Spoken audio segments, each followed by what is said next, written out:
I want to start out by thanking our forum partners, AAUW Walla Walla, Commitment to Community, La Voz Hispanic Newspaper, Walla Walla Latino Alliance, Walla Walla Realtors Association, Walla Walla Union Bulletin, Walla Walla Valley Chamber of Commerce, and Whitman College's Political Science Department.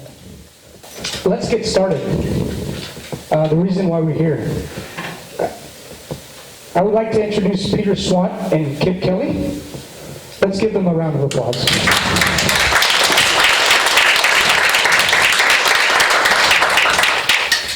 We're going to get going with the question.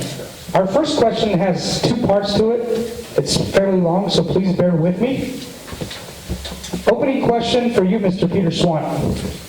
Imagine that you have been elected, and we are now 2 years in the future, October of 2021.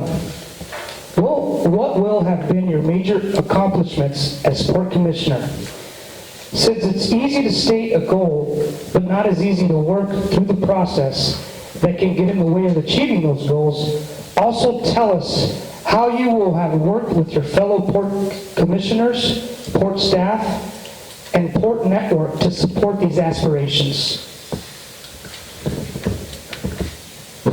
That's quite a question. Okay, I'm excited because this is 2 years in the future, and I can tell you what I hope to have accomplished. The Port staff and all of us have put together a new software science technology type port offering. I'm pleased to announce that we looked at a lot of existing buildings in town. We couldn't find those. So the port owns a piece of property on the Avery Business Park. And this is between Poplar Street and Rose, which also happens to be right next to Key Technology. We have put together, with the help of the City of Walla Walla and the Port of Walla Walla, of course, and some of the colleges, Walla Walla Community College, Whitman College, and University, Walla Walla University, on putting this project together. And we have built 2 sites on this Avery Business Park. It's 12 acres. We think we have room for 4 total there. But we're starting out with 2 because we have 2 new companies that we brought into Walla Walla, and they will be starting their business there. And this is something that I have wanted to work on as long as I've been on the commission. I was very involved in that when we bring the Nginx, which is a company out of Seattle, a software company. And after talking with Jim Edmonds, and he said that the people that are working for him either are local here or came from Seattle, love it. They love the community, they love the atmosphere. So we didn't have much problem getting these 2 companies to come, and we're going to be looking for 2 more. We worked, again, closely with the City of Walla Walla to develop this area. It already has sewer, already has water, we already has all the electrical, so it wasn't too expensive for the infrastructure, because a lot of it was already there. And we're really proud of it. It's going to be a great thing for Walla Walla. We have room for more. And we think that's the direction Walla Walla is going to go, is the software technology type. I think we have enough wineries and a lot of other things that go along with the wineries. But we need that job piece. And just to let you know, those 2 companies right now, they probably are having close to 100 employees total. I think right now Nginx, which is a lot smaller company, has about 24 employees. So that's exciting that we were able to get that put together with a lot of collaboration with a lot of people in town. And we knew also, since these new companies were coming in, and one of the biggest problems we see in Walla Walla is daycare. And so we put our heads together, and we partnered with several people on this one. City of Walla Walla, County of Walla Walla, School District, and Walla Walla Community College. And we approached the school district, and we are currently leasing a space at the Blue Ridge Elementary project there at the old school. And we are, with the help of these other partners here, we have designed an early child learning center, and that's going great. And this is something that Walla Walla needed. It's an infant to 3 years old in one section, and that would be of course the infant care style, and then a preschool from 3 to 5. And we knew these companies, as they came to Walla Walla, this is what we promoted. We say, we're going to build you these buildings, we're going to lease these to you, possibly at least to buy, And we also know that they have families, and we also know that family childcare is very expensive, and we're going to make it as economical as possible. And we're going to, the Port of Walla Walla is subsidizing this, also with the city of Walla Walla, the county, and the Walla Walla School District. And it's been an exciting program, and we're looking really forward to it as it grows. And the neat part about this, it's basically 4 blocks from the new technology center. So the people that are working there don't have very far to go to drop off their children. And also right there at Blue Ridge is going to be the part of the kindergarten program, I think that's what they're going to be doing there. So it's kind of a nice package. We brought in 2 new companies, software companies. We have room for at least 2 more. We brought in over 100 jobs. We have a new Blue Ridge Early Child Center. And we're excited that this is the direction that the port's going. We try to bring in, we work in different sectors of the area, and we knew we wanted to bring something to downtown and this local area down here, and it's worked out great. So thank you very much.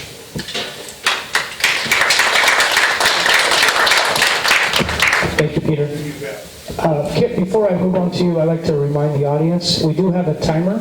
Our first 2 questions, the candidates have 5 minutes to answer. Our next 5 questions from you, the audience, the candidates will have 2 minutes, and then we'll have closing remarks at 3 minutes. So that's our agenda. Thank you, Kip. Thanks, Roger. I'm going to flip the order of the questions around. The second part of that question asked how I'm going to work with staff, existing commissioners, and the framework of the port. And so before we get to all the successes that have occurred in the last 24 months, I'm going to start with how I'm working with the port. I'm going to take advantage of the 2-month window between the election and taking office in January to meet with both commissioners to learn their priorities, both individually and collectively. What's important to them, where are their initiatives headed, and the like. At the same time, I'll share my goals and aspirations and see how those mesh together. I also intend to interview or sit down with the entire staff. I'm curious to learn about each of their jobs. What comprises their day-to-day? What roadblocks or obstacles get in the way of their success? What can be streamlined? What vital functions are not getting addressed because of bandwidth issues? So maybe we reprioritize. So basically I'm taking this 2 months to come up a learning curve and sharing, and it's an exchange between staff, commissioners, and myself. Now, let's get on to the fun stuff. All that we've accomplished in October of 2021. We finished our initiative where we conducted outreach to every entity, corporation, headquarters that has a footprint in Walla Walla, and worked with them to explore what would be feasible in terms of expanding that footprint in the community, and we've had several successes. How many are familiar with the name Duravant? 1, 2. That's the company, Illinois-based, that purchased Key Technology last year. They have a portfolio of what they refer to as engineered manufacturing solutions. Well, guess what? Another one of their brands, Marlin, M-A-R-L-E-N, is another food processing equipment. Factories in Missouri and Oklahoma. With the volume of food being processed up along the Pacific coast, from California to the Northwest, plus all Asian and Australian markets, it made perfect sense to Duravant to site a Marlin factory in Walla Walla adjacent to their Key Technology property. Providence St. Joseph's Healthcare as well. We connected with them, looked at vacant space on the general campus, and they chose to site a lab here, processing biopsies and other lab analytics from patients across their hospital family in the Pacific Northwest. We also reached out to firms that don't have a footprint here, but benefit from the infrastructure we have in place. We were successful in reopening the Sykes building as a call center. Now, mind you, all call centers are not created equally. Oregon state law and Washington state law have priced most minimum wage jobs, call center jobs, out of the market. And this is not an indictment on those laws at all. It just means we need to be smart about the types of call center employees that we could attract. Optum Health, a division of United Healthcare, has chosen to put a nurse triage line in the old Sykes building with salaries way above minimum wage. Let's turn to transportation. The final design for the Clinton overpass has been selected and funded. We've just held a ribbon cutting opening phase 7 of the US 12 widening project and secured funding for the final phase 8 in that initiative.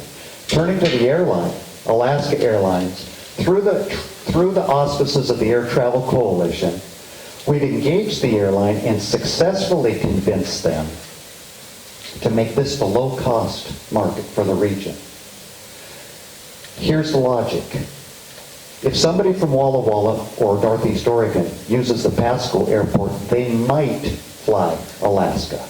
If they fly Walla Walla, they will fly Alaska. We'll leverage free parking here with fares that are priced slightly below the Tri-Cities to capture all of that external traffic. Thank you, Captain.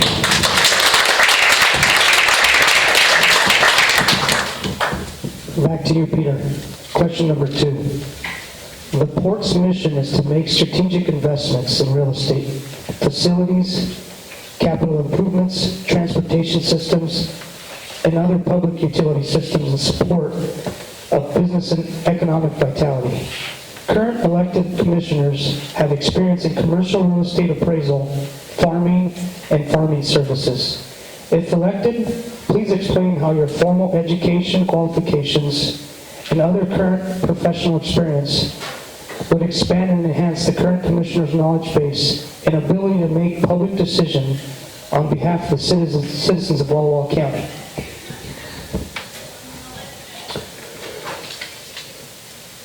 Raj, I've lived in Walla Walla my life, and all of it. We ran a small business, wage thriftway market for 47 years, so I've had a lot of business experience. I started working in the store when I was 10 years old. And that grew to be quite a large store. We had 45 employees when we closed the store, and I learned a lot from that. I learned how to deal with customers, of course, but also deal with 45 employees. And those experiences have stayed with me for a long time. I've learned a lot from my father and how to do those things, how to be good with customers and actually with people like you, our constituents. So I think I've had some good experience in that. I sold insurance for 3 years, really didn't like that. But I'm on my 19th year of real estate. I'm a real estate broker. Part of my job is to find homes to sell and buy for people, and I think my experience level in that has helped me a lot in the port, because that's something that goes along with new jobs. People are trying to find homes, either a rental or something to buy. So I have a lot of experience in all those areas, and I also kind of my commitment to this town that I love so much. I'm just going to kind of tell you a little bit of things that I've been involved in the last numerous years. I just think that I'd like to share that with you. I've been on 2 levy committees for the school district, and those are not a really big committee to be on, but the one I have been on is 2 of the bond committees. And the bond committee, the last one was a 2-year commitment. And man, I learned a lot from Wade and the rest of the group there on the bond. And that is something that I feel very good about. I've learned a lot to be with some of the people on that board. I was awarded the Community Involvement Award a couple of years ago from the ESC School Services for all my involvement in doing the school with the bond and the levies. I was on one of the 2 committees for the Memorial Pool, which was a successful day. And I continue to be very involved in the Realtor Food Drive. I've been doing that for about 15 years. So all these things I do because I love Walla Walla and I want to be part of Walla Walla. And I think that's important to be that way. And it's something that I enjoy doing, and I enjoy seeing people and helping people that way. So this is kind of some of my background. I think that the port has done extremely well in the last several years and continues to. So I would like to be able to serve one more term. It would be really good for me to see some of the projects completed. And again, enjoyed having all year this evening. Thank you. Thanks, Roger. Mike's experience in real estate appraisal and Ron's experience in the ag industry are invaluable. I just want to state that right off the bat. I mean, both components have such a significant impact on the port tangentially and directly. Most of you know from a formal education standpoint that I hold a bachelor's in civil engineering from WSU and an MBA from Seattle U. What virtually nobody knows is that my master's thesis was published by the University of Colorado in the Journal of Transportation Research. Mind you, this happened about 2 years after airline deregulation, and I got to read the title of it because it's just riveting. An approach to the determination of optimal airline fares, some useful insights on price elasticities, monopoly power, and competitive factors in the airline industry. What it does afford me, I'm not going to pretend to know Alaska Airlines business better than they do, but I do know the airline industry fairly well, and it helps a lot in the conversations that we have as a coalition with that airline. Moving beyond the formal education, I'm trained as an instrument-rated pilot, and where that comes in beneficial is in conversations with the FAA on infrastructure. I don't get lost when the acronyms start flying around the room, and I know what kind of projects are going to have the most dramatic impact on the airport. A show of hands, how many people have been negatively impacted by fog? If we can convince the FAA to install centerline lighting on runway 20, it drops the minimums by 50%. Fog will literally cease to be an issue.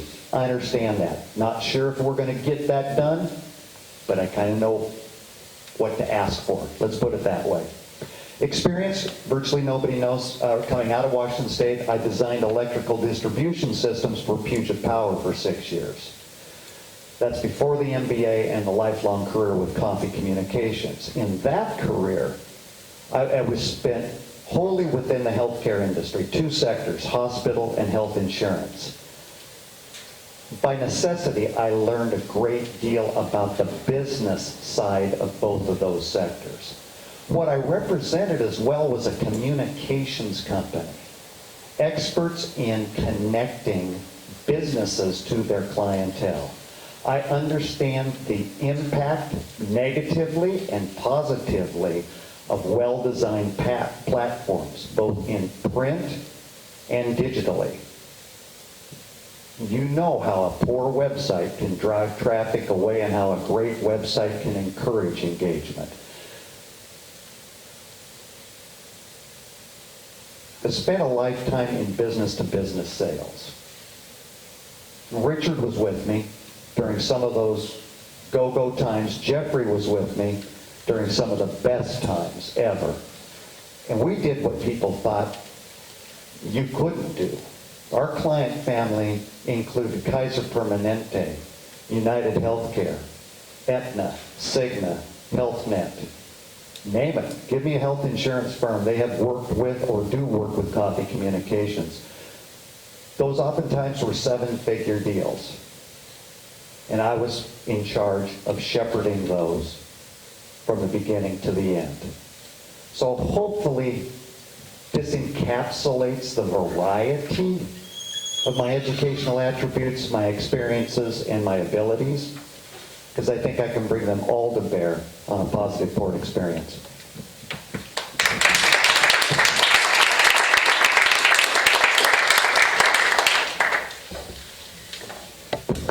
Thank you, ladies and gentlemen. We are moving on to the audience questions.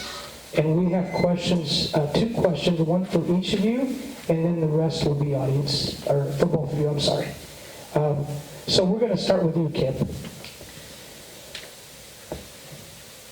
It says, Kip, you want to talk to the other commissioners about their agenda? What is the role of the public in guiding the port's agenda?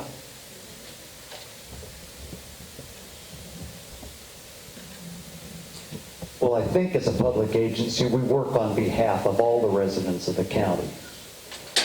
Their input, I think, is vital in learning priorities,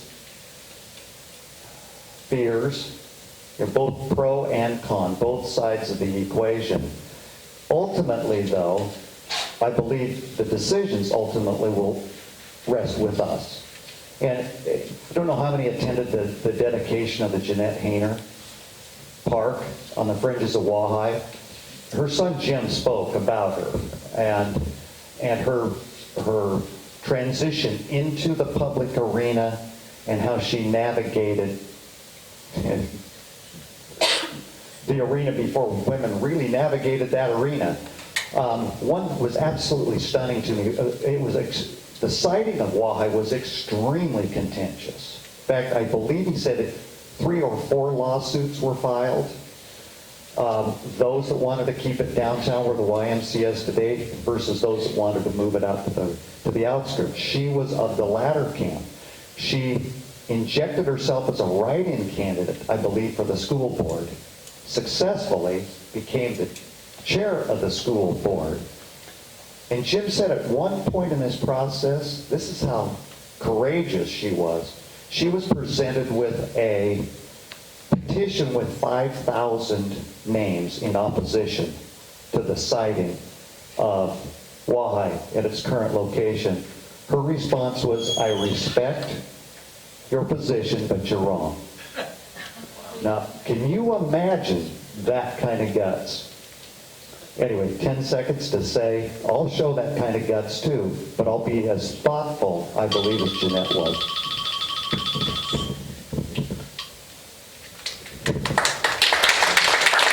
Thank you, Kip. Next question, Peter. The port has a reputation for being difficult to work with. Rents are high, leases are limited. I didn't get this next part. It says how much of term. This is the port being the port. How much is it determined by external rules?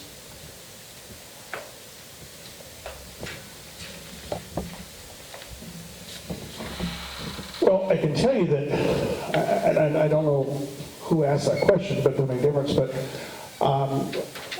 I know our lease rates are extremely good, and that's why we have such a overflow of our airport is full with tenants. We have a waiting list of tenants that we don't have any room for. I just can't see that we've had that issue of us being high in our lease rates, because that's counterintuitive to what we really want to do. So I'm not certain where, and I'll be more than happy to talk with someone about that. We can go over the lease rates. I can show you how we design those. But I think we're extremely fair with those rates. What was the second part of the rates? Leases are limited, and so this. Okay. So we have numerous leases at the airport. We talk to the tenant and we try to ask them what would be best for them. Some of them are year-to-year leases. Some of them are a 5-year lease with 5-year after that. I mean, we are so flexible in our leasing and our rates.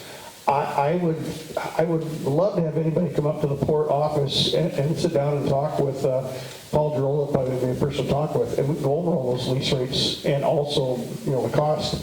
We have a great staff, and the 3 commissioners, myself, Ron Dunning, and Mike. What we do, we set the policies. We set the policies and the directions of our staff. We're not there to micromanage the staff. That's not our job. Our job is, as I say, is to help them with things and set up expenditures and such. So I think we do a really good job of that. So I really encourage someone that if you'd like to come up and go over our leases and show how really fair we are. And I have never, to my knowledge, I've never had anybody complain at all, just the opposite. That's why we have such a good vacancy. We just don't have any vacancies at all. So I hope I answered that correctly for somebody. Thank you, Peter. So the next question is for both of you. I'm going to start with Kip. What constitutes a living wage? What is your definition of smart growth? What industries do you feel are important for our community in the future? For example, food processing technology. Is diversity important? You're going to have to feed those to me, Roger, one at a time. So let's go back and let's go with what do I define as a living wage? What constitutes a living wage? Okay, what constitutes a living wage? The Affordable Housing Study tied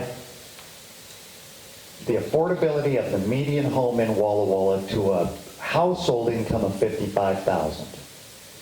And I don't believe that necessarily should be required for a dual income household to meet that. So right off the bat, my way of thinking, something in that neighborhood, 50 to 55 is a truly living wage, where one household occupant could support the household. Item 2. What is your definition of smart growth?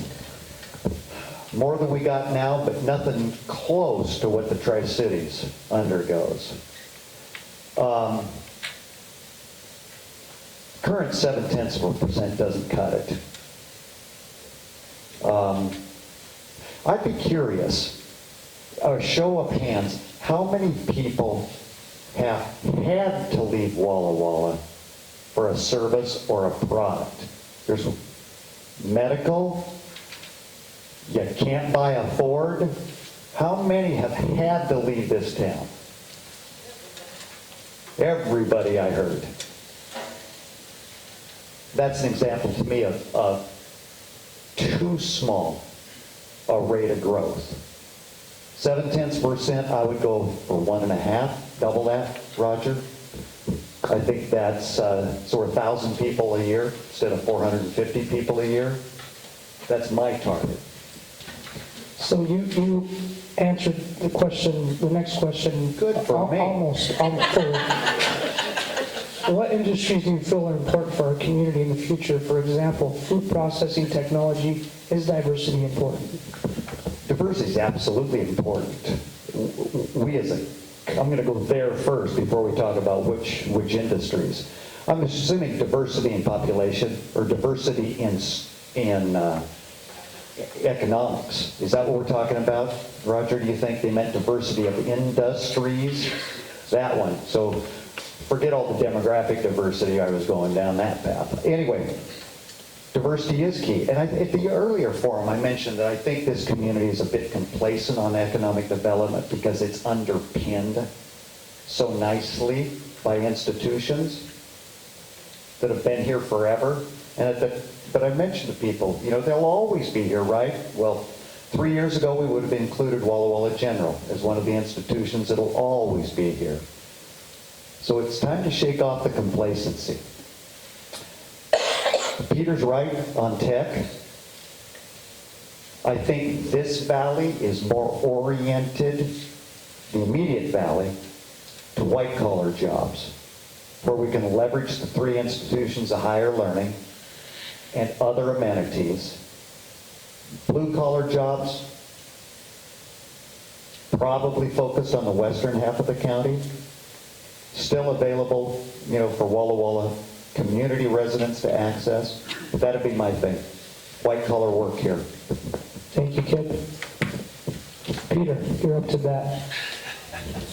I'm going to slow down for you. Start with living wage. What constitutes a living wage? I'd have to pretty much agree with Kip too. I think that 50 to 55,000 is for a family of probably 2 is probably about what that should be. And that's what we try to support anytime we look at an employer that comes to the town, into Walla Walla, is we try to get living wage jobs. I'm just looking at by next year, the minimum wage in Washington, I guess, was going to be $16 an hour. So I mean, it's starting to get there, and I think that's what needs to be, so we can have that. Smart growth. What particular was this question? What's your definition of Smart growth. Okay.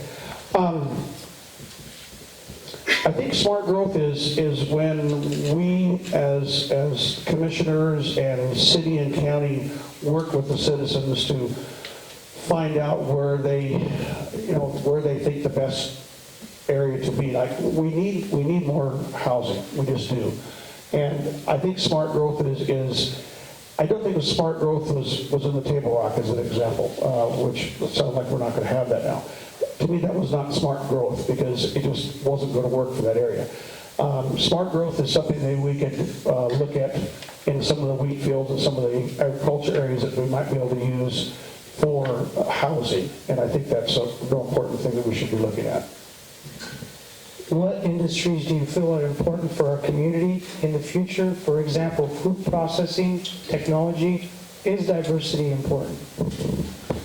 Diversity is very important, and I think that we do a pretty darn good job of that. The Burbank area with all the orchards and the processing plants, Tyson Meats, Boise Cascade, all those in that area, I think that,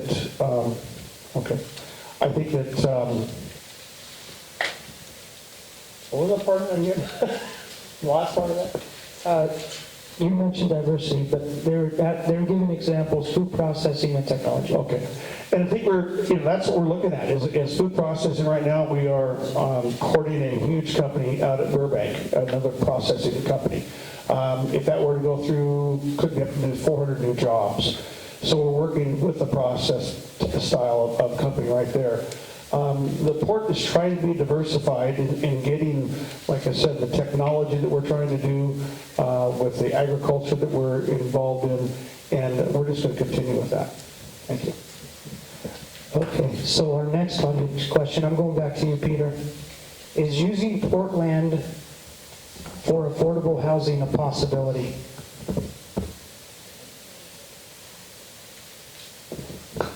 I don't believe so.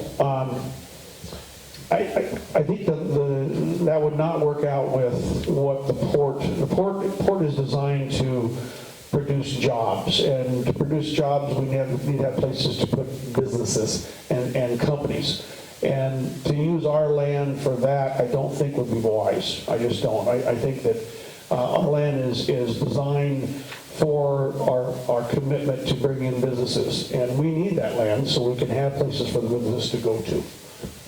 So the second part of that question, could Dell Avenue be returned to the city for multifamily housing or a land trust? Dell Avenue, was that the... Okay. Could it be returned to the city? Was that? For multifamily housing or a land trust? Well, I guess you're referring to Dell Avenue, that we're doing the massive growth there with 4 or 5 new companies. That'd be counterintuitive to what we're trying to do. I mean, we're producing jobs there with Fresco and Artifacts and the mall companies. I don't understand. That would not be a wise decision to try to do something with Dell Avenue. We've already spent lots of money there. We're probably going to spend about $1.5 million there this year, but we're going to produce up to 200 new jobs. So that's what that is developed for. That's what that area should be, is for industry and for job location. Thank you, Peter. Same question, Kip. Is using port land for affordable housing a possibility?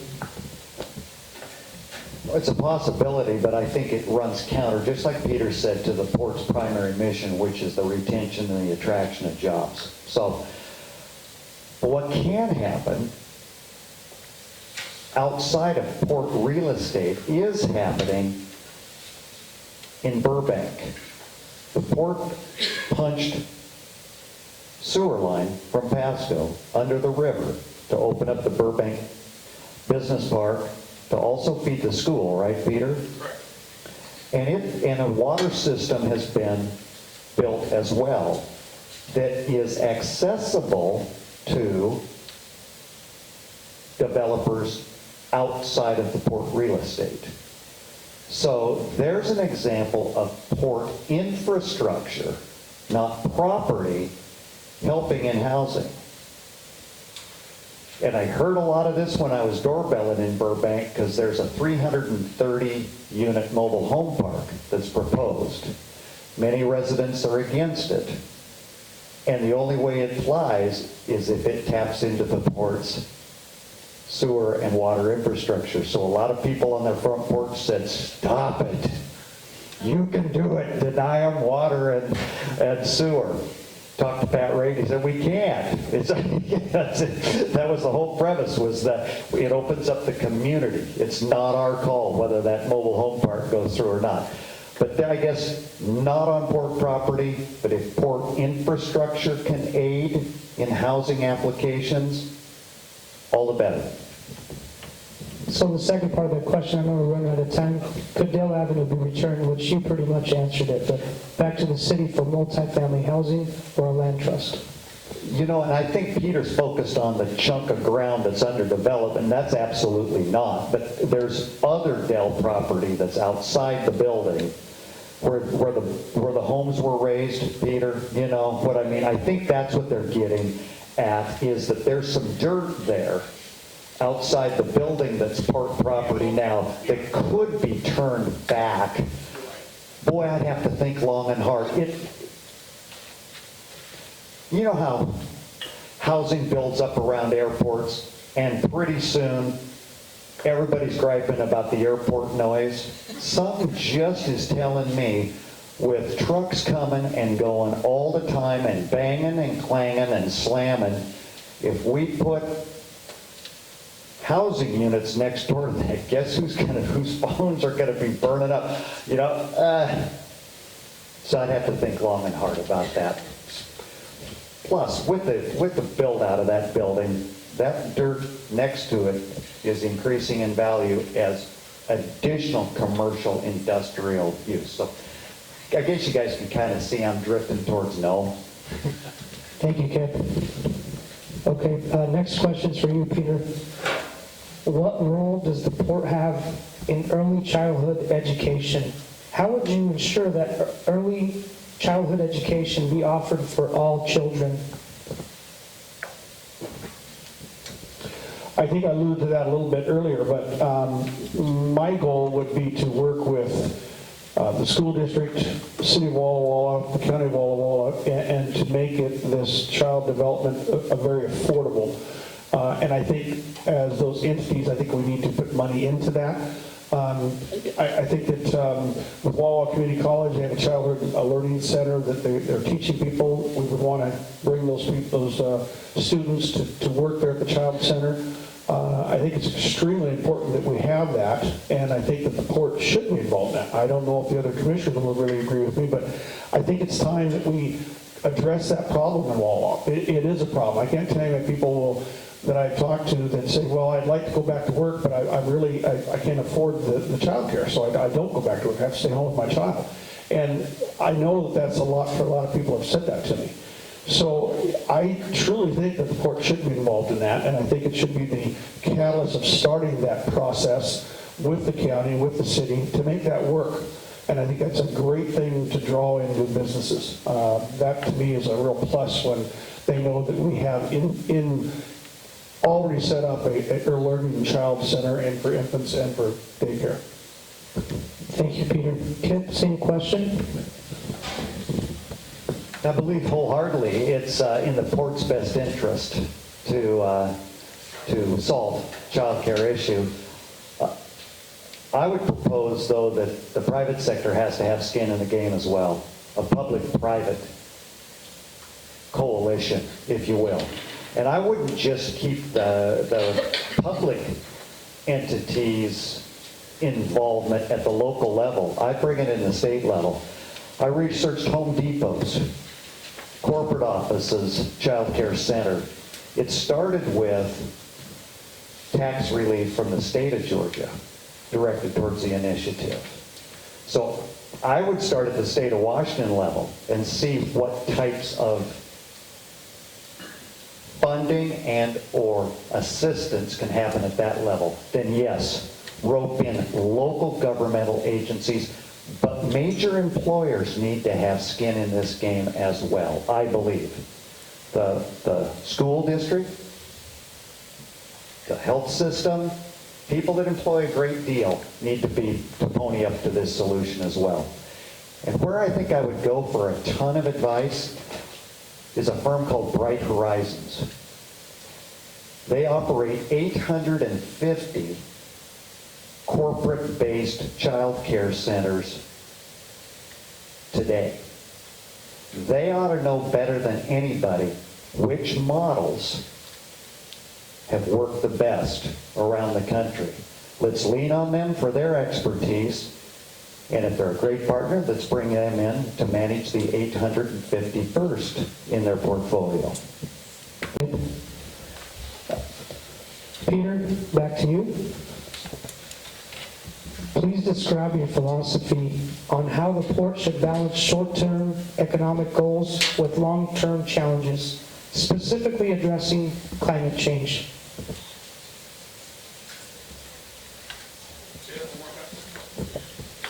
Please describe your philosophy on how the port should balance short-term economic goals with long-term challenges, specifically addressing climate change.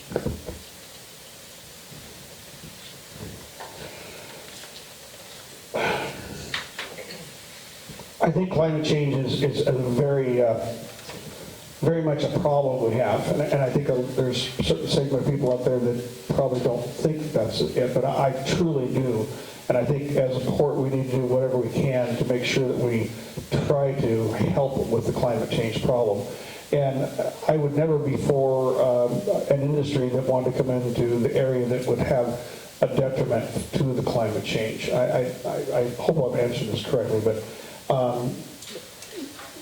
I think my philosophy and also the commissioners is that that's not what we need for Walla Walla, and that's not what we want. And I don't think that's an area that we would ever get into. As far as the long-term goals, as far as the, what was that again? Short-term economic goals with long-term challenges. Well, I think we're kind of involved in that on an everyday basis at the port. We're working with 21 new companies right now that want to potentially come to Walla Walla, and those are probably all short-term and long-term together. And that's kind of what we do at the port. That's what we have our staff do. And that, it's Martin Timer. I think I talked about this in the last forum. We've been so busy, we knew that the staff was overwhelmed. And in our budget for this year of 2019, we decided that we needed to have more in the budget for more positions. So we hired 3 new positions for the Port of Walla Walla this year. And actually, it added 20% of our payroll. We hired Megan Blair as our community outreach specialist, Samantha Herring Grant with communication specialist, and also Burbank, we hired Bradley Jameson for maintenance. That added 20% payroll to us, and that's going to be a big thing for us to take care of all these companies that want to come to Walla Walla and also can go out and help find some more companies. Thank you, Peter. Kip, same question. Would you like me to repeat it? Please. Please describe your philosophy on how the port should balance short-term economic goals with long-term challenges, specifically addressing climate change. Well, anybody that knows me, philosophically, knows that I abhor waste of any kind. Money as well as resources. So I'm all on board with port activities, either in retrofitting buildings with smart solutions for energy, installing roundabouts, and that seems like a hot button in this community.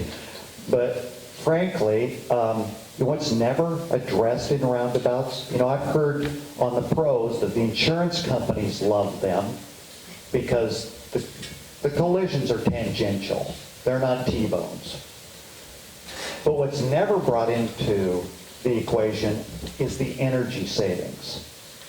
If Dad's here, he could probably tell me if my dad am off target, but I remember him referencing a single intersection in Tampa, Florida that was converted to a roundabout, and the annual savings in fuel amounted to the billions of gallons. One intersection. Now it's probably 8 lanes going each way, and it looked like, but still, think about it. And you can see them in operation. There's no idling. There's no wasted energy sitting at these things. So I can't stand waste. It is part of what I am built philosophically. And so with regard to port activities, be that existing businesses, potential businesses, I'm going to build in to the conversations solutions for eliminating waste, fiscal or resource. Thank you, Kip. Next question is for you, Peter. Does the Port Commission have a role in expanding affordable broadband access for all residents? The second part to that question, would you do so that we have not just technology centers, but access to high tech for all sectors and neighborhoods? Well, the port is all for broadband communication and fiber. Anything that we've been involved in as far as road construction, either any place, Rose Street, we helped College Place with a grant. I think it was $250,000 grant, so they could make sure they could put in fiber there. I think that's extremely important, but it's very expensive to get in. I don't know that the port would ever, I think that's for a private type company that would, oh geez, can't remember their name here in town, that do that already. They're trying to get it into all the neighborhoods, but it's expensive to do because you have to tear up the roads actually to get it done. So I don't think that's something the port should get involved in as far as residential. But I do think that we need to continue working with that for broadband. And we also, I just thought about it, we helped bring the broadband down Alder Street. We, another $210,000 that we put into that. And that was a driving force for Nginx. They had the broadband, all the stuff right there that they needed. And so, yes, we're very aware that that's important, and we would make sure that if we did our Avery Business Park, that's exactly what would be there. Thank you, Peter. Kip, does the Port Commission have a role in expanding affordable broadband access for all residents? What would you do so that we have not just technology centers, but access to high tech for all sectors and neighborhoods? Roger,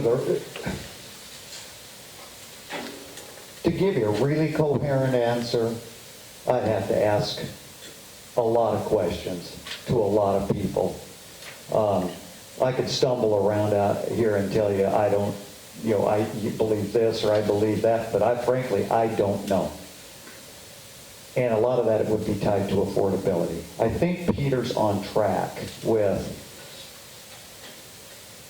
providing it throughout the residential sections of the community is probably not within the mandate of the port. Once you go back to job creation, job retention, as the primary, unless the argument could be made that, then everybody could work from home. We could be a community of remote employees. See, that's why I don't, these things are popping into my head as I talk to you guys. That's why I'm like, I need time to think about this, Roger. Doggone it. As it relates to port property and business recruitment, yes. Extending that to Nginx, absolutely. It was a condition of their siting in Walla Walla. But I do really, truly would have to give it more thought and get a whole lot more input because it's not going to be cheap. Thank you, Kip. All right, back to you, Peter. Are you proactive about working for more Alaska Airlines flights and better flight schedules or do you feel the airline is making the best decisions for our community? I don't think they're making the best decision for the community. We have spent lots of time working with Alaska Airlines throughout this last numerous years. And one thing that we found that we used to meet with Alaska at least twice a year. We'd go there and sit down with them and talk about what we need for Walla Walla. This year, we've gone once, and we were not even allowed to go the last 6 to 8 months. They didn't have time for us. And so it's not that we haven't tried. We had Mead and Hunt start a study for us for aviation as far as where our people come from and where they go when they leave the airport. Alaska, we just have found that it's their bottom line, and they just that's what their load factor. They're looking for profitability. And yes, we'd love to have 4 or 5 flights a day in Walla Walla. We'd also love to have a flight to Portland. We've really, really worked hard at this. You can't believe the amount of hours and time that Jennifer has spent on trying to work with Alaska. They're just not very easy to work with. We're looking at another airline, but like the other airline that flies out of Pendleton, they have I think it's a $2 million grant from the federal government to make that thing even fly by, and we can't get that in Walla Walla. It's just been a tough one, and we've talked to them about times as far as getting the flights at a better time for us. They're just looking at how it works in Seattle for them, and how it's the best situation for them there. We're not a big market for them, but we are doing extremely well. Our load factor is coming up all the time. So I think in time we'll get some more flights, and I think our times will get better. But we're bucking a huge company, and profitability is what they're looking at all the time. Thank you, Peter. Kip, are you proactive about working for more Alaska Airlines flights and better flight schedules, or do you feel the airline is making the best decisions for our community? I've been a member of let's state it, I started the Air Travel Coalition in 1995 under the auspices of the Chamber of Commerce. I just moved back from Sacramento. I was on an airplane all the time, and I wanted to open a forum to engage the airlines. Ultimately, it made sense to migrate that coalition to the port, since they were the landlords for the airline. I'm going to disagree with Peter. Over that time, the airline has been remarkably receptive to us. They did put us off for about 8 months, but give them a break. They had just acquired Virgin America Airlines. There's a little bit on their plates. And the smallest market in their system is not going to get a ton of attention during that period of time. Now, specifically, Mike Osler is the name of the new schedule planning director. Mike and I have been on the phone several times over the last 3-4 weeks. Specifically, this is what I would like. Before we add flights, let's get to a full 3-flight schedule, not with Tuesday, Wednesday, Saturday pulled out of that 3rd flight. I've told him that Tuesday and Wednesday's too big a hole in the middle of the week for people to work around. I'll give you Tuesday, everybody will give you Saturday, because everybody's where they're going to be on Saturday evening. Give me Wednesday to start. Then move the plane that lands here at 12:30 in the afternoon, put it back into a 9:45 a.m. slot at SeaTac landing here at 10:30. You'll put more bodies on the 7:15 plane, because now Seattleites have a viable day trip that they can do 7-8 hours of business. So there are specific things that we are working on with Alaska, and they are an extremely receptive partner. Thank you, Kip. We have our last question from the audience, and then we're going to ask for closing comments from you, the candidates. I'll go back to you, Kip. Well, what would you do to help attract the youth, young families to come or stay in Walla Walla? And there's a second part. What kind of minimum wage jobs would you encourage to come to the Walla Walla region for our not college-bound high school graduates? Boy, the only minimum wage jobs that I see leading to the potential for a livable career are those around the service sector, where the hourly rate is minimum, but tips can elevate that significantly. So we got a robust service sector community, but that only fits one narrow niche of kids. So I'm sorry, my focus, I don't think, Roger, is going to be on minimum wage. It's going to be, I would say, redirected probably at elevating the skill sets of the high school educated kids that you talked about. How can we create pathways and show them the finish line to encourage them to continue to fill jobs that are significantly above minimum wage? Was there another part? I think there was. All right, so what kind of minimum wage jobs would you encourage? Jimmy Sanders, top guy at Public House 124, brings home about $75,000 a year on a 4-day work schedule. So go be the best waiter in this cotton picking town. How's that? Thank you. Was that it, right? Was that the other part? All right. Okay, Peter, what would you do to help attract, what would you do to help attract the youth, young families to come or stay in Walla Walla? What kind of minimum wage jobs would you encourage to come to the Walla Walla region for our not college-bound high school graduates? I think we have a lot of great students that are going to Walla Walla Community College and Walleye. And I think if you talk to any of the contractors in town, you realize that there's not a lot of skilled labor. We need much more skilled labor. We need more electricians. We need more plumbers. We need more construction people. And I think if we get the college and also the high school involved, which the tech center out there by the airport right now, that's their big thing. And I think that if we work hard and can tell these kids what kind of living they can make, they can make a really good living being an electrician and a plumber. And we need to encourage that a lot. And I think if it's something that the port could do to help with that, I know we would.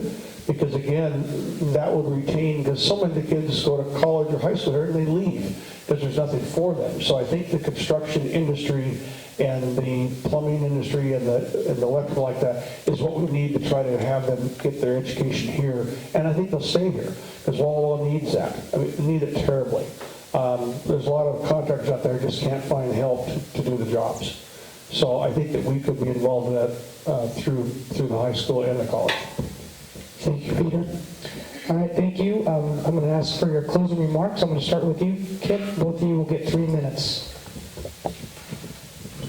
Thanks to Roger and Peter and everyone in attendance. Really appreciate it. You could have been drinking free booze down at the grand opening of the Finch, but you're here for this riveting testimony, so that says something about you. I don't know how many are aware, but the port staff numbers in the teens. You show me another governmental entity in the area with an employment figure that low. The way I view myself as joining the commission is to be an active member of that team. Lord knows they need help. And I'm willing to lend a hand. My intent is to be available on a daily basis for port work. Whether that's leading an initiative or merely filling in some type of supportive capacity so that I could free up some staff member to go a different direction that day. I'm not going to guarantee a single result because I can't.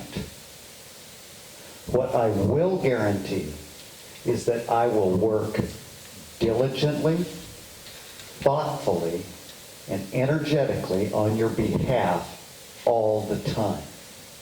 I'll do it honestly, openly, and with accessibility. As evidence, let's turn to my campaign so that you can understand they're not hollow words.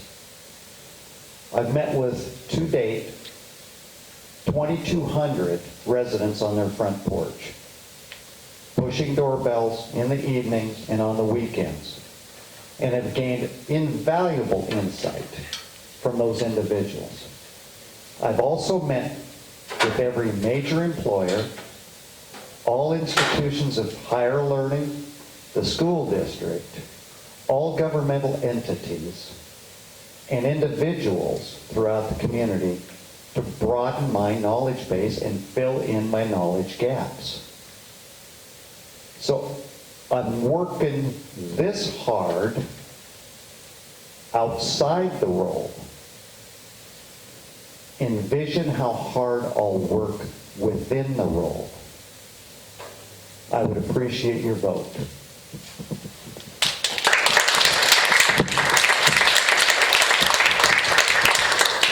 Thank you.